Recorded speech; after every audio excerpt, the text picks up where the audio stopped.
Hello everyone, कैसे हैं आप सारे लोग? आई होप अच्छे होंगे। तो ये हमारा दूसरा रिकॉर्डिंग है, क्योंकि आप लोगों को पता है पहली रिकॉर्डिंग वो अपलोड नहीं हो पा रही है, पता नहीं क्यों डिलीट हो जा रही है बार बार। तो मैंने सोचा कि फिर से मैं रिकॉर्ड करता हूँ। कुछ बातों का ध्यान रखना है, आप बहुत ध्यानपूर्वक सुनिएगा, क्योंकि ये बहुत बहुत इंपॉर्टेंट है। हम डिस्कस करेंगे कि पैसेज में किन किन पॉइंट पे आपको ध्यान देना है, लेकिन उसके पहले कि थैंक यू सो मच आप सभी लोगों का। एक वीडियो मैंने अपलोड किया था कि कैसे एल्गोरिदम को समझना है PYQs के, और उसमें लगभग 20,000 के आसपास व्यूज़ आ चुके हैं और 1500, 1700, 1800 लाइक्स आ चुके हैं, इतने कमेंट्स, मतलब इतना अच्छा रिस्पांस दिया आप लोगों ने कि मोटिवेशन बढ़ गई। तो मैंने सोचा टाइम निकाल के किया जाए रिकॉर्ड। तो मैं दोबारा रिकॉर्ड कर रहा हूँ। पैसेजेस में हम चीज़ें समझेंगे, क्या क्या चीज़ें इंपॉर्टेंट है, कैसे हमें अप्रोच करना है। कुछ पॉइंट है पैसेजेस में जो आपको दिमाग में रखना है। पहला ये है कि आपको ऑब्जेक्टिविटी बहुत ज़्यादा मेंटेन रखनी है इसमें। ऑब्जेक्टिविटी क्या है कि अगर पैसेज है और उस पैसेज में क्लाइमेट चेंज के बारे में और ऑप्शन में लिखा है कॉजेज़ ऑफ क्लाइमेट चेंज, और वो कॉजेज़ इस पैसेज में नहीं है, तो आपको गलत मानना है। ये सबसे पहली चीज़ आपको यहाँ पे सीखनी है। दूसरी चीज़, क्या आपकी इंग्लिश बहुत अच्छी होनी ज़रूरी है पैसेजेस के लिए? नहीं। आपको विलियम शेक्सपियर का चाचा नहीं बनना। ये दिमाग में आपको बिठा के रखना है। बहुत अच्छी हिंदी है, मुंशी प्रेमचंद जी भी नहीं बनना आपको, तो ऐसा कुछ नहीं है। Keep it very simple. आपको चीज़ें समझनी है, ऐसा भी नहीं पूरा पैसेज पूरा एकदम समझ में भी आ जाएगा, कॉन्टेक्स्ट समझ में आएगा, आप इजीली हैंडल कर लोगे। तो जो लोग नए हैं प्लीज़, मेरा एक टेलीग्राम चैनल है विकास ठाकुर UPSC करके, डिस्क्रिप्शन में लिंक है, वो ज्वाइन कर लेना, क्योंकि बहुत सारी चीज़ें होती हैं जो यूट्यूब पे नहीं आती, लेकिन वहाँ हम लोग डिस्कशन करते रहते हैं, सारी चीज़ें चलती रहती हैं, तो वहाँ से आपको मिल जाएगा। तो बिना टाइम वेस्ट करते हुए हम पैसेज पे शुरू करते हैं। और मैंने अभी रूट कैनाल कराया 2 घंटे पहले, तो अभी इंजेक्शन का असर ख़त्म नहीं हुआ है, तो स्वेलिंग जैसे फीलिंग आती है, तो थोड़ा सा हो सकता है फंबल हो, तो कॉपरेट करिएगा और हम जल्दी से चीज़ें ख़त्म कर लेंगे। नाउ रीड फर्स्ट पैसेजेस कि चलो हमारा टाइम अब स्टार्ट हो गया। India faces challenging immediate future in energy climate policy making. The problems are multiple, मतलब इसमें हम इश्यूज फेस कर रहे हैं और प्रॉब्लम्स जो है मल्टीपल हैं। क्या है? Sputtering fossil fuel production capabilities, limited access to electricity and modern cooking fuel for the poorest, rising fuel imports in unstable global energy context, continued electricity pricing and governance challenges। ये सारे issues हैं leading to its costly deficit or surplus supply, and not least growing environmental contestation around the land, water and air। ये भी एक problem है, but all is not a bleak, ऐसा नहीं कि सब खत्म है, सब निराशा चीज़ें हैं, निराशा वाली।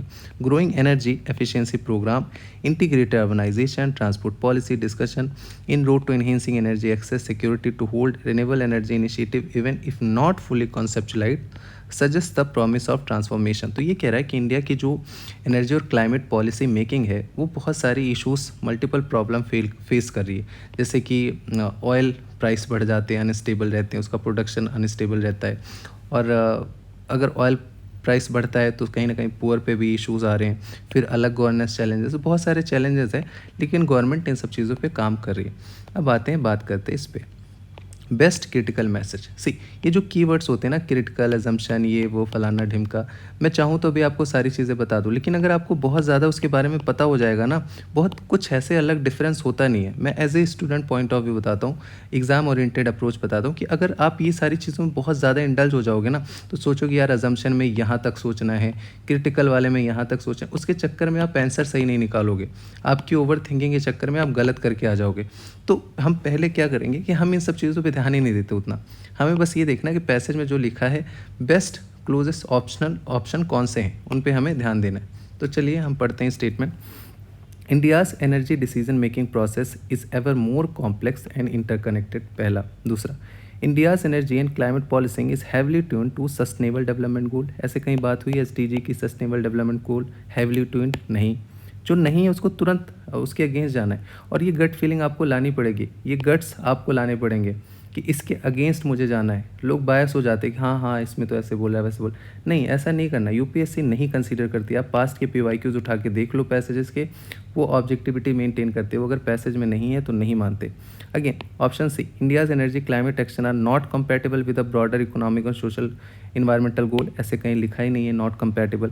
India's energy decision making process straightforward supply oriented ignores the demand, ये भी एक्सट्रीम है।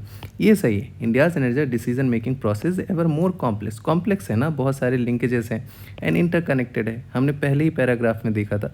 तो ये है क्रिटिकल मैसेज है, यही क्रिटिकल मैसेज है। Now There are reports that some of antibiotics sold in the market are fed to poultry and other livestock as a growth promoter. ठीक, overusing these substances can create a superbug pathogen and resistant to multiple drug and could pass along human. Mindful of that, some farming companies has stopped using drug to make chicken gain weight faster. Since Denmark banned antibiotic growth promoter in 1990s, the major pork exporter says it is producing more pigs and then animals get fewer disease. अभी कह रहा है कि जो antibiotics हैं वो use कर रहे हैं किसको, एज ए ग्रोथ प्रोमोटर, कहाँ पे, लाइव स्टॉक में। बहुत ज़्यादा ओवर यूज़ होता है सुपर बुक बन जाता है, जो एज ए मतलब एंटी माइक्रोबियल रेसिस्टेंस काम करता है, मतलब वहाँ एंटीबायोटिक काम नहीं करते और वो ह्यूमंस में भी पास करता है। तो वही सारी बातें इस पर कर रहा है, तो थोड़ा सा हमें उसके बारे में पता चला। तो best critical message, people should avoid consuming the product of animal farming. अरे अवॉइड क्यों करेंगे यार, मतलब अवॉइड करना सॉल्यूशन थोड़ी ना है। जो इश्यूज़ हैं उसको हम सही करेंगे, अवॉइड करेंगे, तो इसको आपने हटा दिया। Foods of animal origin should be replace with the food of plant, ऐसे कहीं बात हुई, प्लांट कहीं वर्ड भी आया, गलत। Using antibiotic on animal should be banned, okay, question mark. Antibiotic should only be use to treat a disease. अब यहाँ के कह रहा है कि एंटीबायोटिक बैन ही कर दो, चलो अभी डिसीज़ हो गया एनिमल्स को, तो कैसे ट्रीट करेंगे। यहाँ कह रहा है कि ये डिसीज़ के लिए सिर्फ यूज़ होना चाहिए, और यहाँ पे क्यों यूज़ हो रहा है, ग्रोथ प्रोमोटर यूज़ हो रहा है। तो ये ऑप्शन ज़्यादा अच्छा है कि हाँ ठीक है यूज़ करो, लेकिन डिसीज़ के लिए यूज़ करो, प्रोमोटर जैसे मत यूज़ करो, ओवर यूज़ मत करो।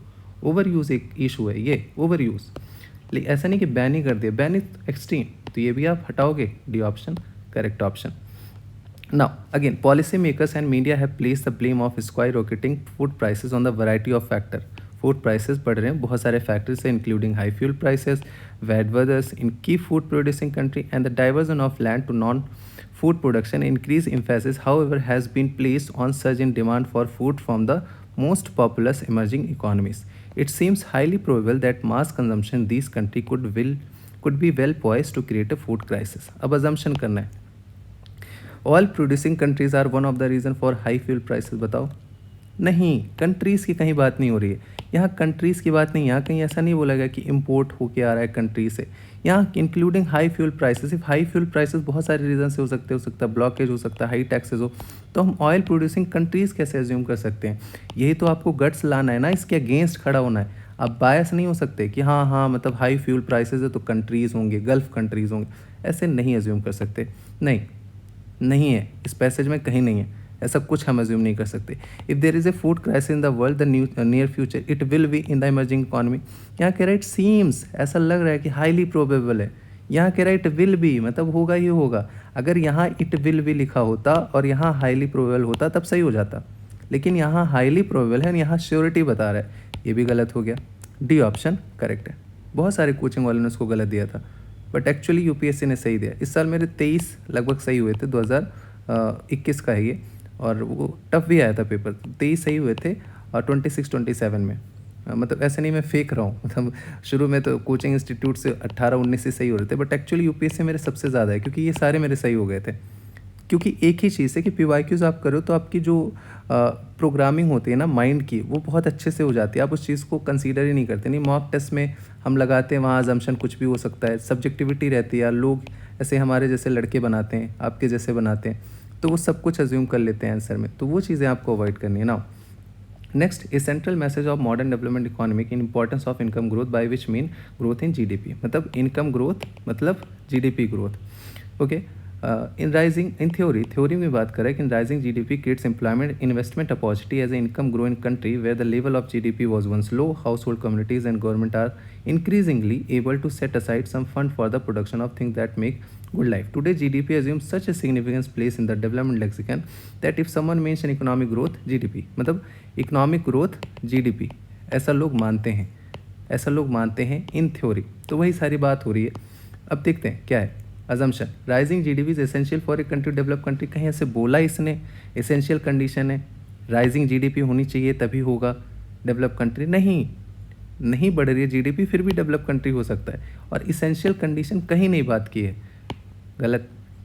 Rising GDP guarantee reasonable distribution income to all household, guarantee मतलब गारंटी कर रहा है यार, गारंटी तो सिर्फ मलुक का आईएएस दे सकता है, बाकी कोई नहीं। सो गारंटी जीडीपी नहीं दे सकती। अगर ये ऐसे भी स्टेटमेंट आ जाए ना तब भी ये गलत हो जाएगा GS1 में, इकोनॉमी पोर्शन में। ये गलत, डी। बहुत सारी कोचिंग नहीं दे रखा था, मैंने डी लगाया तो एक्चुअल में डी सही हुआ। तो यहाँ आपको अज्यूम नहीं करना है, कहीं नहीं लिखा है यार ऐसा, हम क्यों अज्यूम कर ले। अब अज्यूम करने को तो आप कुछ भी करने लगोगे, कुछ भी सोचोगे, फिर आप और कन्फ्यूज़ रहोगे। इसीलिए क्लैरिटी बहुत इंपॉर्टेंट है, clarity of thought. Clarity of thought is very very important. पैसे जब आप सॉल्व करते हो ना, क्लैरिटी ऑफ थॉट बहुत ज़्यादा इंपॉर्टेंट है, बहुत ज़्यादा।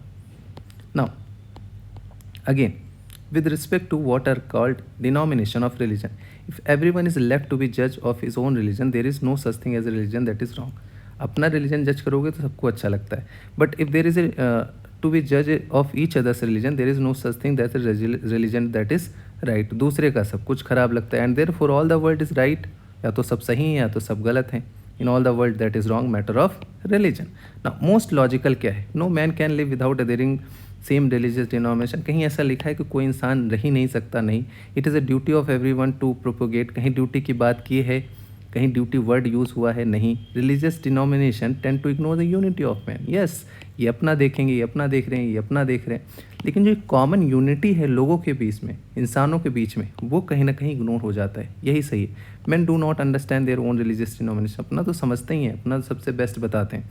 तो ये भी आपका गलत हो गया, C option correct option. Now it is certain that sedition, war, and contempt of breach of the laws are not so much to be imputed to the wickedness of the subject as to the bad state of dominion. For men are not born fit for citizenship but must be made so. Now, besides men's natural passion are everywhere the same. If wickedness more prevail and more offense are committed in one commonwealth than in another, it is certain that former has neither enough persuade the end of unity nor frame its laws with sufficient forethought, and that therefore it has failed in making quite good and right as a commonweal. अब ये कह रहा है कि जो sedition होता है, war होता है, कंटेम्प्ट ऑफ ये सारी चीज़ें होती हैं, इसके पीछे रिस्पॉन्सिबल कौन है? स्टेट खुद है, क्योंकि स्टेट का काम है अच्छा इंसान बनाना, अच्छा सिटीज़न बनाना। C man are not fit for citizenship, वो सिटीजनशिप के लिए नहीं होते, उनको बनाया जाता है।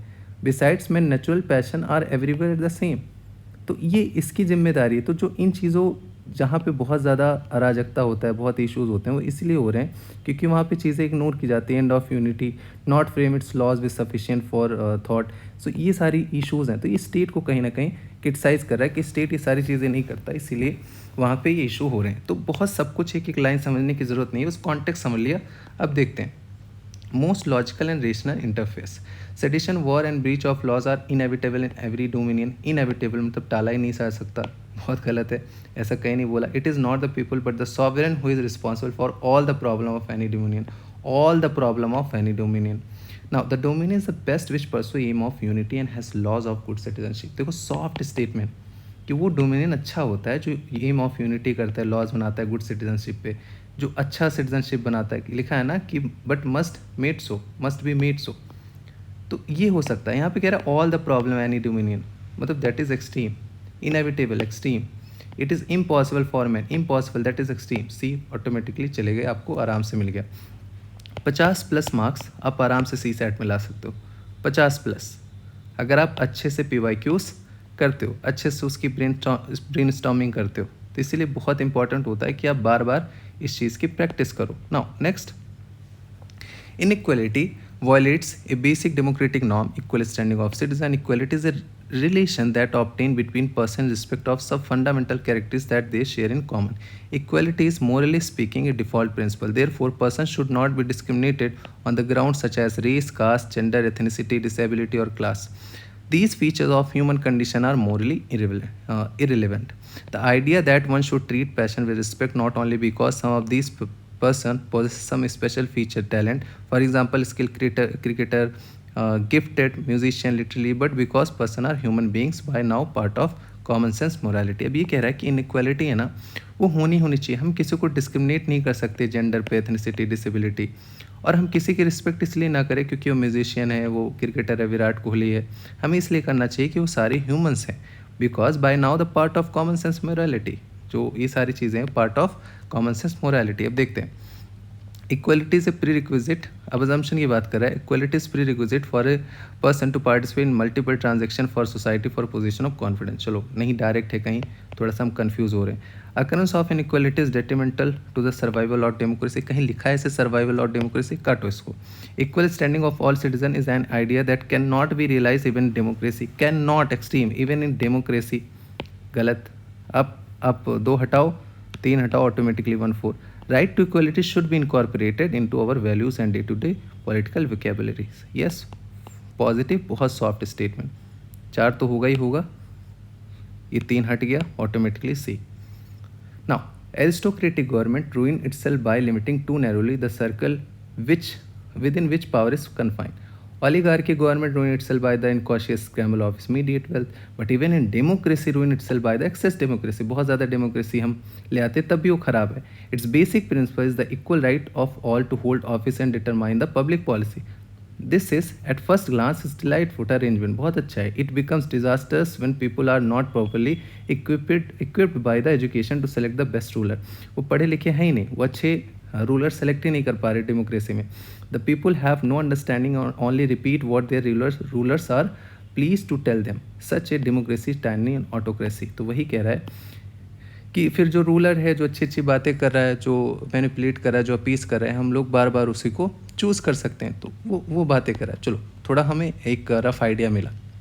Best reflex of the crux, human societies experiment with different form of government. ऐसे कहाँ लिखा है कि ह्यूमन सोसाइटी, चलो ठीक है, एक अजम्पशन हम बेस्ट रिफ्लेक्ट द क्रक्स कह रहा है, तो इसमें तो क्रक्स तो नहीं आया.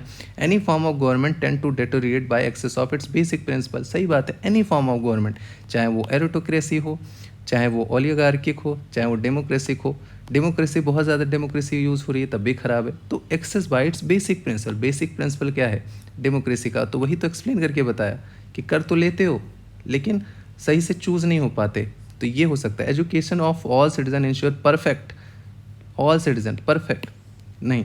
Having government is a necessary evil because time is inherent in any form of government, that is also extreme. उसके बाद एनी फॉर्म ऑफ गवर्नमेंट, देखो ये एक्सट्रीम है, any form of government tend to deteriorate by excess of its basic principle. But आप यहाँ देखो ये कह रहा है सीधे सीधे, but even democracy ruin itself by excess of democracy. तो क्या है excess of democracy? Basic principle. Aristocratic ruin by itself by limiting to narrowly, बहुत ज़्यादा पावर कंसनट्रेट कर देते हैं. तो वही तो बात हो रही है. थोड़ा सा एक हल्का सा आप सोचोगे, आराम से कर लोगे. बस समझा पैसेज को, एक कॉन्टेक्स्ट समझा, आराम से उसका आंसर आ गया. Now nothing can exist in natural state which can be called good or bad by common assent. Every man who is in natural state consult only his own advantage and determine what is good or bad according to his own fancy. Now, and in so far as he has regard for his own advantage alone and hold himself responsible to no one save himself by any law, and therefore sin cannot be conceived in natural state but only in civil state, which is decreed by common consent what is good or bad, and each hold himself responsible for the state. अब कह रहा है best reflect the central idea. तो इसमें ये कह रहा है कि कोई भी इंसान जो है वो नेचुरल स्टेट में सही गलत नहीं होता. सब यही कहते हैं कि मैं सही था. किसी ने किसी का मर्डर भी कर दिया तो बोलेगा मैंने इसलिए किया क्योंकि ये रीज़न थी, ये मजबूरी थी. तो वो गलत नहीं ठहराएगा, वो गलत नहीं ठहराएगा. बट जब स्टेट बनता है, स्टेट मीन्स एक लॉज रूल रेगुलेशन बनते हैं. जैसे हमारे यहाँ कॉन्स्टिट्यूशन बन गया, लॉज बन गए, रूल रेगुलेशन हो गए, तब वहाँ गुड और बैड होता है. कि आपने किसी का मर्डर कर दिया तो आपको 302 लगेगा, किसी को मार पीट कर दी 307 लगेगा. अभी चीज़ें चेंज हो गई हैं. तो वही बात कर रहा है कि स्टेट के बनने से चीज़ें होती हैं. तो best reflect the central idea. The conception of what is right wrong exist due to formation of state. Yes, तभी तो पता चलता है, क्योंकि नेचुरल स्टेट में सबको लगता है सब सही है, कोई गलत नहीं है. Unless ruling authority decide as what is wrong no man would be morally right. Unless ruling authority decide as to what is right wrong no man would be morally right. No. अब ये दोनों देखो, the conception of what is right और wrong exist due to formation of state. ये positive है. ये statement explain कर रहा है, कह रहा है अनलेस से ruling authority decide as to what is right. Ruling authority ने स्टेट, यहाँ कोई एक अथॉरिटी की बात नहीं है. स्टेट में बहुत सारी चीज़ें आ जाएंगी, पहली चीज़. दूसरी चीज़ आप ये देखो, ये कह रहा है कि unless ruling authority decide that what is right और wrong no man would be morally right. अब ये no man would be morally right, ऐसा नहीं हो सकता कि मोरली राइट ना हो. बहुत सारे रीज़न है, बहुत सारे रीज़न है कि मोरली राइट हो. कि कोई मर रहा हो, उसने कुछ चोरी करके दवाई दे दी, तो वो भी एक रीज़न हो सकता है। तो दोनों में अगर आप चूज़ करोगे तो भी ऑटोमेटिक हट जाएगा। Man is inherently immoral and selfish in natural state. Selfish, immoral सब नहीं हो सकते, इनहेरेंटली कैसे हो सकते हैं? ज़रूरी थोड़ी ना नेचुरल स्टेट में जिसने गलत काम किया है, हो सकता है समटाइम वो सही भी हो। वो हो सकता है जब हमने लॉ बनाया तो उसके लिए वो गलत है। होता है ना, बहुत सारे ऐसे डिलेमा होते हैं कि एक्चुअल में वो चीज़ गलत नहीं थी, बट जो तरीका था वो गलत था। वो स्टेट ने बताया लेकिन एक्चुअल में वो गलत नहीं है, तो इमोरल सेल्फिश नहीं मान सकते, ये भी हटा दिया। The idea of what is right wrong necessary for survival of human species, ऐसे ह्यूमन स्पीसीज सर्वाइवल की ही बात नहीं की। तो आपका ये आराम से हो जाएगा। Conception of what is right wrong exist due to formation of the state, वही चीज़ यहाँ पे डिस्कशन हुई है। नाउ अगेन देखो 5 स्टेटमेंट है, 5 स्टेटमेंट है, तो पढ़ा करो जो बहुत ज़्यादा एक्सट्रीम है। Too much globalisation not best for interest of any country. So मतलब काफ़ी एक्सट्रीम है, काफ़ी एक्सट्रीम है। आप हटाओगे 2 3 4 5 ऐसे एक आध हटाने की कोशिश किया करो। चलो पढ़ लेते हैं। In the immediate future we will see the increasing commodification of many new technologies, artificial intelligence and robotics, 3D manufacturing, custom made biological and pharmaceutical product, lethal autonomous weapon and driverless car. Now this will pose conundrums the moral question of how driverless car will decide between hitting a jaywalker and swearing and damaging the car has often been debated. The answer is both simple: save the human life, and complex. At which angle should the car severe just enough to save the jaywalker or more than enough? If the driverless car in Dublin, who would take the decision? The Irish government or the car code writer in California or software programmer in Hyderabad to whom maintenance is outsourced? If different national jurisdiction had different fine print in prioritizing a human life, how will it affect insurance and investment decision including the transnational one? तो कह रहे best reflect the rational possible and practical implication. तो पहला आप extreme हटा के ऐसे कर लो। चलो पढ़ते हैं ना। मॉडर्न टेक्नोलॉजी आर इंक्रीजिंगली, तो अभी पैसेज किसके बारे में बात कर रहा है कि अभी क्या हो रहा है कि ग्लोबलाइजेशन की वजह से टेक्नोलॉजी बढ़ती जा रही है। बहुत सारी ऐसे टेक्नोलॉजी जैसे कि ड्राइवरलेस कार है, तो उसमें बहुत सारी चीज़ें होती हैं। प्रोग्रामिंग कहीं अलग हो रही है, उसके जो पार्ट्स है कहीं अलग से आ रहे हैं, उसको कोई हैंडल अलग से कर रहा है। तो मान लो कोई एक्सीडेंट हो गया तो उसको कौन रिस्पॉन्सिबल होगा? जो उसका ऑनर है या जिसने बनाया है, जो जिसने प्रोग्रामिंग की है। तो बहुत सारी चीज़ें हैं। जो प्रोग्रामिंग कर रहा है वो किसी दूसरे कंट्री का है, उस कंट्री का नहीं है जहाँ पे कार चल रही है, तो कैसे उन सारी चीज़ों को मैनेज करेंगे? तो modern technology are increasingly blurring the economic border. सही बात है कि मतलब हमें पता ही नहीं चलेगा कि कहाँ से क्या है, हम कैसे उस चीज़ को हैंडल करें। Innovation capital have impinged on the domain of the state. Yes, अब मान लो कि यहाँ कार यहाँ पे एक्सीडेंट हो गया, लेकिन जो प्रोग्रामिंग था वो बाहर से आया, दूसरे कंट्री से आया, तो अब यहाँ का स्टेट के पास कहाँ पावर है कि इनको यहाँ से बुला के लेके चलाएगा? तो ये भी सही है। Public policy of every country should be focus on developing its own supply chain. अब ये तो बहुत निगेटिव है ना, extreme narrow statement. Geopolitical will have to reconcile many ambiguities and certainties. Yes, अलग अलग कंट्रीज़ को कॉपरेशन करना पड़ेगा। So 2 3 and 5 little bit tougher, but इतना सोचना क्यों? एक्सट्रीम वाला आपने तुरंत हटा दिया। Too much globalisation not in the best of interest any country, देखते ही आपने हटा दिया। सही, विद इन 10 सेकेंड। तो कभी कभी पहले सीधे लाइन ही पढ़ लिया करो अगर आपके पास टाइम नहीं है। Now the resolution bankruptcy cases India banks under the insolvency and bankruptcy code should help bring non performing asset situation under some control. Despite slow pace of resolution by the national law company, the code can be helpful. Is increasing bank book in the future credit cycle, the recapitalization of public sector banks too can help increase the capital cushion of banks. Now, induce them to lend more and boost economic activity. But bad debt resolution and recapitalization are the only part of the solution, as they by themselves can do very little in rein in reckless lending that has pushed the Indian banking system to its current sorry state. Unless there are systematic reform that addresses the problem of unsustainable lending, future credit cycle will continue stress and banking system. तो अभी क्या कह रहा है कि जो अभी NPA है तो बहुत सारी चीज़ें जैसे इंसॉल्वेंसी, बैंक्रप्सी कोड है, एनसीएलटीज है, रिकैपिटलाइजेशन, ये सारी चीज़ें हो तो रही हैं बट ये बहुत कम है। तो हमें किस पे ध्यान देना है? सिस्टमेटिक रिफॉर्म पे ध्यान देना है, जो उन सब चीज़ों पे ध्यान दे, जैसे प्रॉब्लम ऑफ अनसस्टेनेबल लैंडिंग कैसे हम मैनेज करें, ऐसे किसी को लोन नहीं दे सकते, फ्यूचर क्रेडिट साइकिल, अगर ये सारी चीज़ें नहीं करेंगे तो इशूज़ बने ही रहेंगे। तो कह रहा है best reflect the most logical, rational and practical suggestion. Lending by the bank should be closely monitor regulated by central bank. ऐसे कहाँ है? कहीं सेंट्रल बैंक की बात हुई है इंटरेस्ट रेट, चलो क्वेश्चन मार्क रख लो, interest rate should be kept low as induce bank to lend more, promote credit growth and therefore boost economic activity. ये तो बात ही नहीं हो रही ना, बात हो रही जो एनपीएस हैं उनको कैसे हैंडल किया जाए, रिकैपिटलाइजेशन, वो सारी चीज़ें, इकोनॉमिक एक्टिविटी कहाँ। Merger of many bank into few large bank alone is the long term, alone is the long term solution to make the prevent, no, वो बहुत कम है, छोटा है, और अलोन की बात हो रहा है। Indian banking system require structural reform as a long term solution for bad loan. Simple चीज़ है, यस कह रहा है ना, सिस्टमेटिक रिफॉर्म, यही स्ट्रक्चरल रिफॉर्म की ज़रूरत है। तो ये आप ऐसे ही हटा दोगे, सेंट्रल बैंक की कहीं ऐसी बात नहीं हो रही। तो D option correct option easily आ गया। तो पैसेजेस आपको प्रैक्टिस बहुत करने हैं, मतलब आप लास्ट वाला सी सैट का वीडियो देखिएगा कैसे हमें अप्रोच करना है, तो वहाँ से आपको एक रफ आइडिया मिल जाएगा about the passages. Now in India the objective of micro economics policies to enhance the economic welfare of the people and any one wing of such macro policy monetary or fiscal can not independently work without the active another। तो कह रहा है कि जो monetary policy है और physical policy, ये दोनों मस्ट होने चाहिए, ये कैन नॉट मतलब कर ही नहीं सकते इंडिपेंडेंटली। अभी best reflect the corollary, now नहीं पता इसका मतलब, अब समझो कि कह रहा है कि जो बैंक हैं, मतलब मॉनेटरी पॉलिसी बैंक और फिजिकल पॉलिसी कौन होता है, गवर्नमेंट, ये दोनों मतलब अलग अलग नहीं रह सकते। पहला ऑप्शन देखो, the central bank can not work independently of the government, सही बात है, central bank monetary policy, government physical policy, तो ये दोनों अलग अलग काम नहीं कर सकते। यही तो कह रहा है ना, कैन नॉट इंडिपेंडेंटली, तो यही कह रहा है कि central bank can not work independently of the government, वही चीज़ तो सीधे सीधे बोल रहा है। बस मॉनेटरी की जगह सेंट्रल बैंक कर दिया, फिजिकल की जगह गवर्नमेंट कर दिया, यही तो आपको पहचानना है। Government should regulate financial market and institution closely, ऐसे कहीं नहीं बात है कि रेगुलेट करेंगे, उस रेगुलेशन की तो बात ही नहीं रही। Market economy is not compatible with socialist principle, ये सब कहाँ आ गया। Financial sector reform are required enhancing in economic welfare of the people, reform की बात ही नहीं है। ये सिर्फ यही कह रहा है कि objective of macroeconomics economic welfare of the people, any one such wing macro policy monetary और physical policy can not independently work without active support of other. तो इनको दोनों को एक दूसरे का सपोर्ट करना ही करना है, दोनों अलग अलग काम नहीं कर सकते, और यही सही है।